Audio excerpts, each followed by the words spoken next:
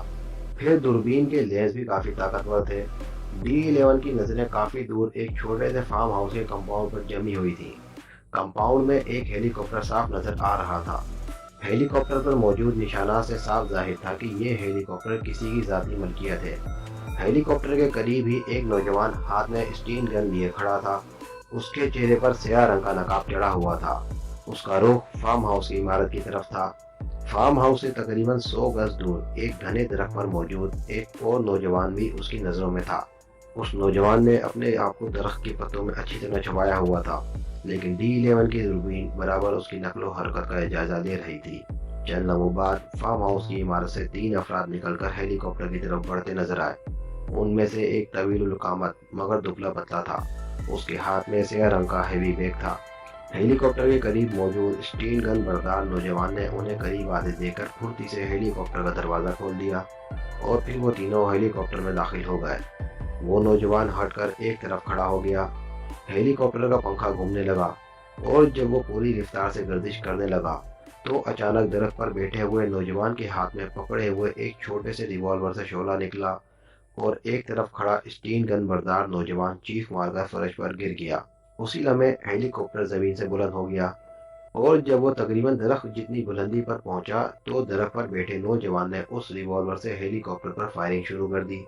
اس کے ریوالور سے نارنجی رنگ کے شعلے بلند ہوئے اور دوسرے لمحے ایک زوردار دھماکہ ہوا۔ ہیلی کاپٹر فضا میں ہی پھٹ چکا تھا۔ وہ مارا، گڈ بوائے، ویری گڈ۔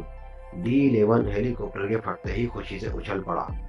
ہیلی کاپٹر کے جلتے ہوئے ٹکڑے زمین پر گرے اور دوسرے لمحے نوجوان درخت سے نیچے اتر کر ہیلی کاپٹر کے ملبے کی طرف دوڑا۔ ہیلی کاپٹر کا ڈھانچہ ابھی تک جل رہا تھا۔ نوجوان دیوانہ وار آگ کی دیوار میں گھستا چلا گیا جیسے وہ پاگل ہو چکا ہو۔ D11 کے چہرے پر سخت تشویش کے آثار نظر آنے لگے۔ وہ شدید بے چینی کے عالم میں پاؤں پٹکنے لگا۔ دوسرے لمحے اس کا چہرہ دوبارہ کھل اٹھا تھا۔ وہ نوجوان ہاتھ میں بیگ پکڑے تیزی سے آگ کی دیوار سے باہر نکلا۔ اس کے چست کپڑوں نے کہیں کہیں سے آگ پکڑ لی تھی۔ باہر نکلتے ہی اس نے زمین پر پلٹیاں کھانا شروع کر دیں۔ جلد ہی آگ بجھ گئی۔ منہ اور سر پر اس نے سرخ رنگ کا کپڑا باندھ رکھا تھا جو اس نے اٹھتے ہی اتار پھینکا تھا۔ اب وہ بالکل ٹھیک ٹھاک تھا۔ اس نے بیگ کو ہاتھوں سے صاف کیا اور تیزی سے نزدیکی کھیت کی طرف بڑھتا چلا گیا۔ D11 کے چہرے پر مسرت کے آبشار بہنے لگے۔ اس کا انگ انگ مسرت سے پھڑک رہا تھا۔ اس کی پارٹی نے میدان مار لیا تھا اور وہ بیگ جیمسن پارٹی کے ہاتھ سے نکل گیا تھا، مگر دوسرے لمحے وہ بری طرح اچھل پڑا۔ نوجوان کے کھیت کے قریب پہنچتے ہی اچانک کھیتوں میں سے 4 نقاب پوش باہر نکلے۔ انہوں نے ہاتھوں میں مشین گنیں سنبھال رکھی تھی۔ اس سے پہلے کہ نوجوان جیب میں ہاتھ ڈال کر ریوالور نکالتا، چاروں نے اس پر اسٹین گنوں کے فائر کھول دیے۔ نوجوان کا جسم اسٹین گنوں کی گولیوں پر رقص کرنے لگا۔ دوسرے لمحے اس کا بے جان جسم زمین پر آ گرا۔ ایک اسٹین گن بردار نے تیزی سے آگے بڑھ کر نوجوان کے ہاتھ سے بیگ گھسیٹ لیا۔ D11 نے غصے سے دوربین بالکونی کے فرش پر پٹکی اور پھر بھاگتا ہوا بالکونی کے آخر میں موجود سیڑھیوں پر چڑھنے لگا۔ جلد ہی وہ مکان کی چھت پر پہنچ گیا۔ چھت پر ایک تیز رفتار سنگل سیٹ ہیلی کاپٹر موجود تھا۔ D11 بجلی کی سی تیزی سے ہیلی کاپٹر میں سوار ہوا اور دوسرے لمحے وہ چھوٹا سا ہیلی کاپٹر فضا میں بلند ہو گیا۔ اس کی رفتار انتہائی تیز ہوتی چلی گئی۔ اس کا رخ فارم ہاؤس کی طرف ہی تھا۔ واکر نے اگلے موڑ پر مڑتے ہی ٹیکسی ڈرائیور کو رکنے کے لیے کہا اور ٹیکسی ڈرائیور نے حیرت بھری نظروں سے واکر کی طرف دیکھتے ہوئے سائڈ پر ٹیکسی روک لی۔ واکر تیزی سے ٹیکسی سے نیچے اترا۔ اس نے جیب سے ایک چھوٹا سا نوٹ نکال کر ٹیکسی ڈرائیور کی طرف اچھالا اور خود تیز تیز قدم اٹھاتا ہوا سڑک کے قریب ہی ایک ریسٹورانٹ کے دروازے میں داخل ہو گیا۔ دروازے کے قریب ہی ٹوائلٹ تھا۔ واکر نے دروازہ کھولا اور اندر داخل ہو گیا۔ ریسٹورانٹ کا حال کھچا کھچ بھرا ہوا تھا۔ سب لوگ اپنی اپنی سوسائٹی میں مگن تھے، اس لیے کسی نے واکر کی طرف دھیان نہ دیا۔ تقریباً 10 منٹ بعد گھنی مصنوعی مونچھیں اور اسپرنگ کے دباؤ سے اٹھی ہوئی ناک اور دائیں گال پر مصنوعی مسا لگائے جب وہ باہر نکلا تو اس کا حلیہ یکسر بدل چکا تھا۔ ڈبل کوٹ وہ الٹا پہن چکا تھا۔ وہ ٹوائلٹ سے باہر نکلا اور پھر سیدھا کاؤنٹر کی طرف بڑھ گیا۔ کاؤنٹر پر موجود کاؤنٹر گرل نے رجسٹر پر سے سر اٹھا کر کاروباری انداز سے مسکراتے ہوئے اسے دیکھا۔ فون، واکر نے بھی جواباً مسکراتے ہوئے کہا اور کاؤنٹر گرل نے ٹیلی فون کی طرف اشارہ کرتے ہوئے دوبارہ رجسٹر پر سر جھکا لیا۔ واکر نے ٹیلی فون سیٹ اپنی طرف کھینچا اور پھر ریسیور اٹھا کر نمبر ڈائل کرنے شروع کر دیے۔ جلد ہی رابطہ قائم ہو گیا۔ W the great speaking, Walker نے آواز دبا کر کہا۔ Yes sir, naughty speaking from this end, دوسری طرف سے آواز سنائی دی۔ نوٹی، تم کیا کر رہے ہو؟ واکر نے قدرے سخت لہجے میں پوچھا۔ ویسے اس نے آواز اس حد تک دبائی ہوئی تھی کہ اس کی گفتگو کاؤنٹر گرد کے کانوں تک نہ پہنچ سکے۔ سر فارغ ہوں، حکم فرمائیے، نوٹی نے دوسری طرف سے مؤدبانہ لہجے میں جواب دیا۔ فوراً بازار نواردات پہنچو اور کیفے ڈیلکس کے قریب فون بوتھ کی چھت پر ایک بیگ پڑا ہوا ہے، وہ لے کر ہیڈ کوارٹر رپورٹ کرو۔ واکر نے دبے لہجے میں حکم دیا۔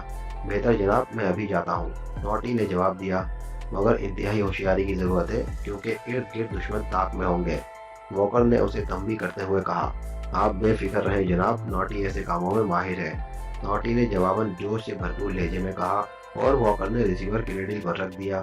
اس نے جیب سے ایک چھوٹا سا سکہ نکال کر کاؤنٹر پر رکھا اور پھر مڑ کر ایک خالی میز کی طرف بڑھ گیا۔ اسے اچھی طرح علم تھا کہ نوٹی کے مطلوبہ جگہ پر پہنچنے کے لیے کم از کم 15 منٹ چاہیے۔ وہ اس وقفے کے دوران چائے پینے کے ساتھ ساتھ کچھ سوچنا چاہتا تھا۔ چنانچہ کرسی پر بیٹھتے ہی اس نے ویٹر کو چائے کا آرڈر دیا اور پھر گہری سوچ میں غرق ہو گیا۔ ویٹر نے چائے لا کر رکھ دی، مگر وہ اپنی سوچوں میں غرق رہا۔ چند لمحوں بعد وہ اچانک چونکا اور پھر اس نے قدرے خفیف سا ہو کر برتن اپنی طرف کھسکائے اور چائے بنانے لگا۔ چائے پینے کے بعد اس نے گھڑی پر نظر ڈالی اور پھر چونک کر اٹھ کھڑا ہوا۔ جیب سے اس نے ایک چھوٹا سا نوٹ نکال کر ٹرے پر رکھا اور خود تیز تیز قدم اٹھاتا ہوا کیفے سے باہر نکلتا چلا گیا۔ جیسے ہی وہ کیفے سے باہر نکلا، دروازے کے قریب بیٹھا ہوا ایک غیر ملکی نوجوان بھی اٹھ کر کیفے سے باہر آ گیا۔ کیفے سے باہر نکل کر وہ پیدل ہی کیفے ڈیلکس کی طرف چل پڑا۔ تقریباً 5 منٹ چلنے کے بعد وہ کیفے ڈیلکس سے قریب جا کر رک گیا۔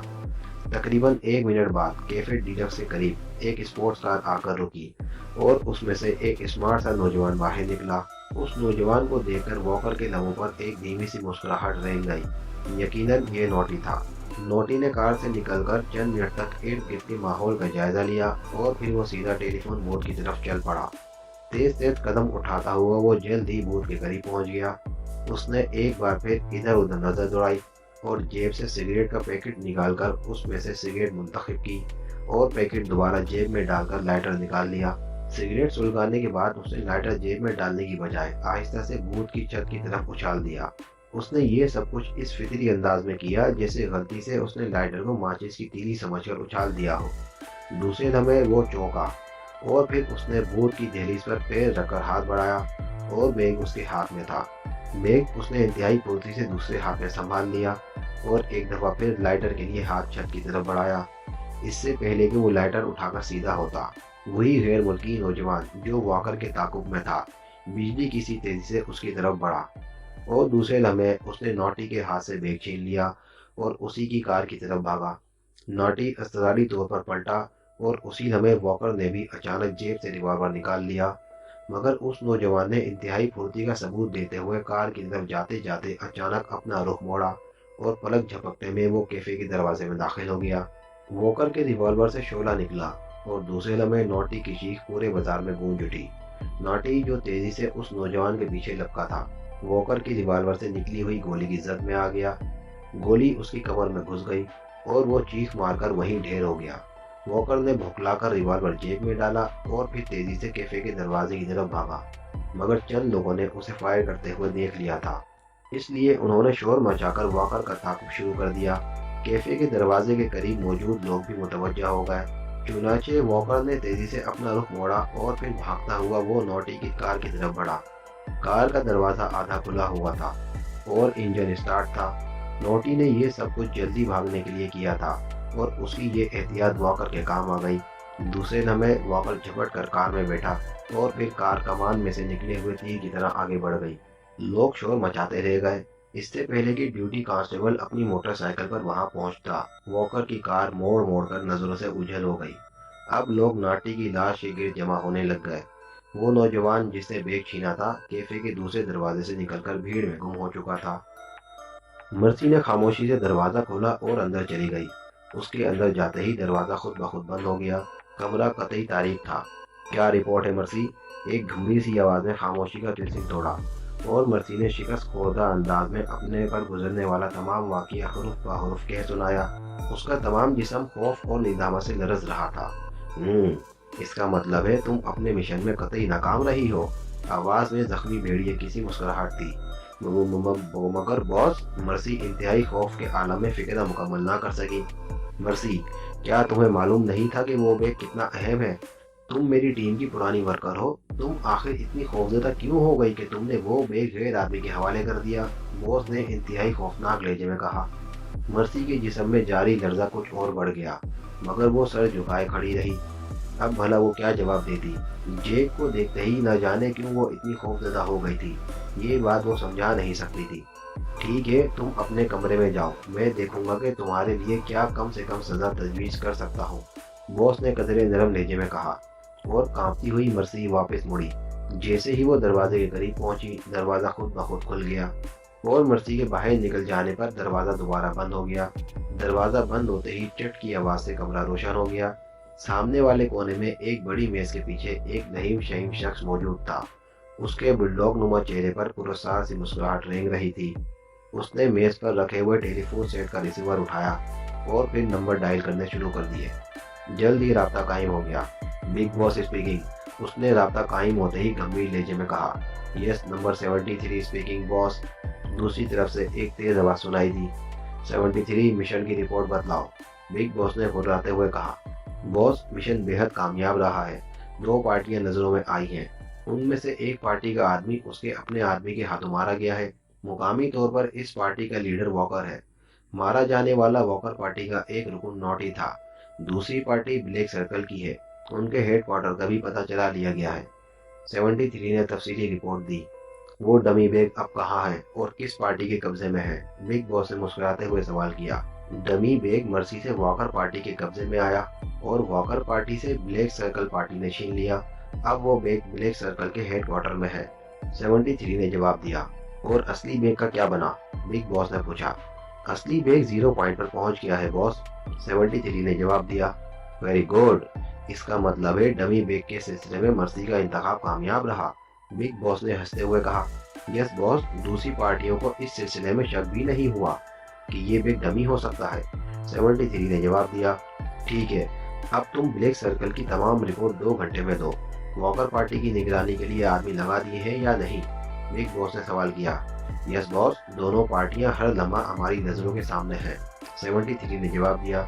ٹھیک ہے، تمہاری رپورٹ کے بعد میں تمہیں آئندہ احکامات دوں گا، بگ باس نے جواب دیا۔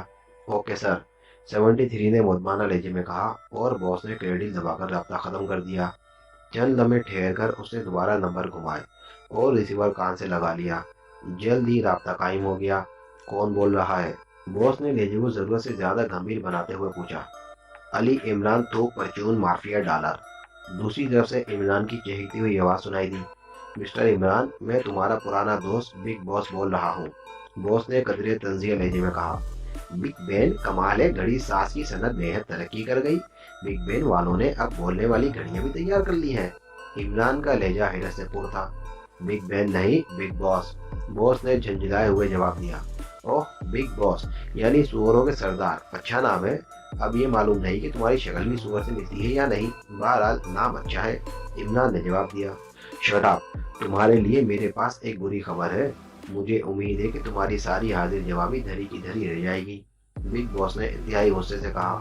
ارے خبر ہے تو کسی اخبار کو بھیج دو، وہ تمہیں فی کالم کچھ رقم عنایت کریں گے، میں تو بڑا غریب آدمی ہوں، عمران نے جواب دیا۔ سنو، تمہارے ملک کے اہم کاغذات اس وقت میرے قبضے میں ہیں، اور تمہیں یہ سن کر حیرت ہوگی کہ نہ صرف تمہارے ملک بلکہ تمہارے علاوہ دیگر ملکوں کے اہم کاغذات بھی ہمارے پاس موجود ہیں۔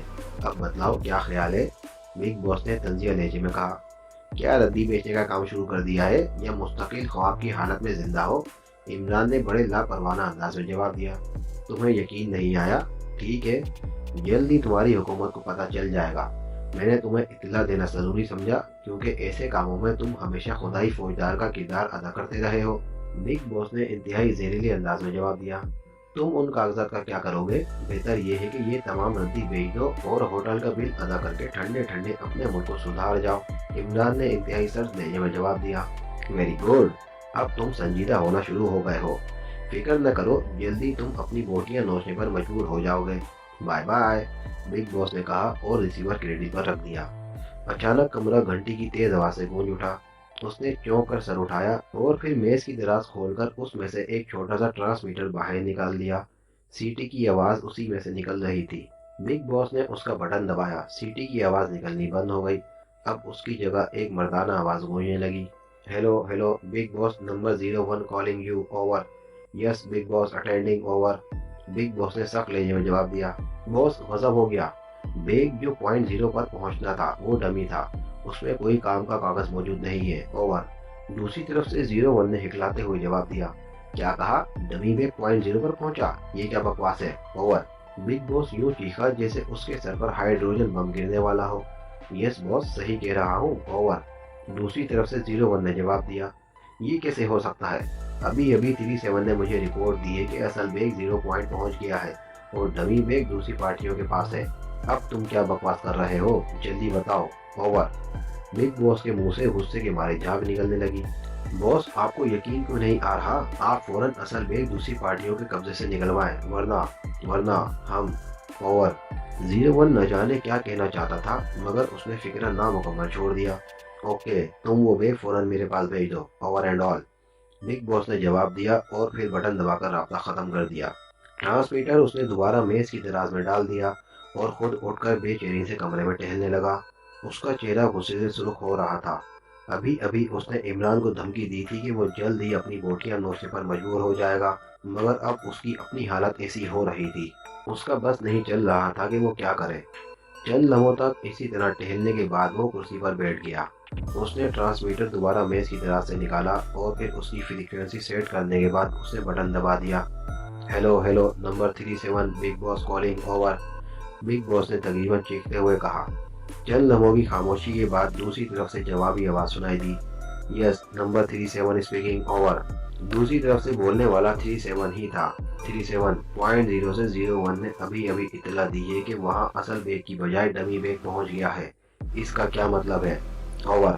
بگ باس نے بھیڑیے کی طرح گھرراتے ہوئے سوال کیا۔